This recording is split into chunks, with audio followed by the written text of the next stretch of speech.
अस्सलामुअलैकुम जी, welcome back to another video. तो आज मैं बनाने जा रही हूँ क्लासिकल फ्रेंच टोस्ट, जो कि ब्रेकफास्ट के लिए भी बहुत अच्छी ऑप्शन है। तो इसके लिए सबसे पहले मैंने लिए हैं 2 अंडे और इसके अंदर मैं डाल दूँगी half cup milk. Vanilla essence इसमें मैं डाल दूँगी हाफ़ टी स्पून और इसमें मैं डाल दूँगी 1 चुटकी इलायची पाउडर और 3 टेबल स्पून इसके अंदर मैं डाल दूँगी चीनी। अच्छा, अब मैं इसको अच्छे तरीके से फेंट लूँगी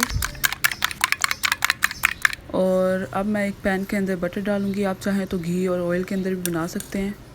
फिर जो मैंने मिक्सचर बनाया था उसके अंदर मैं ब्रेड को अच्छे तरीके से सोक करके हल्की आंच पे जो बटर रखा था उसके ऊपर रख दूँगी और एग्जैक्ट 1 मिनट के बाद इसको मैं पलट दूँगी और ये मीडियम लो फ्लेम थी। तो यहाँ पर मेरे फ्रेंच टोस्ट बनकर तैयार हैं। तो अगर आपको मेरी वीडियो पसंद आई हो तो मेरे चैनल को लाइक करें, शेयर करें, सब्सक्राइब करें। मिलते हैं अगली वीडियो में। अल्लाह हाफ़िज़।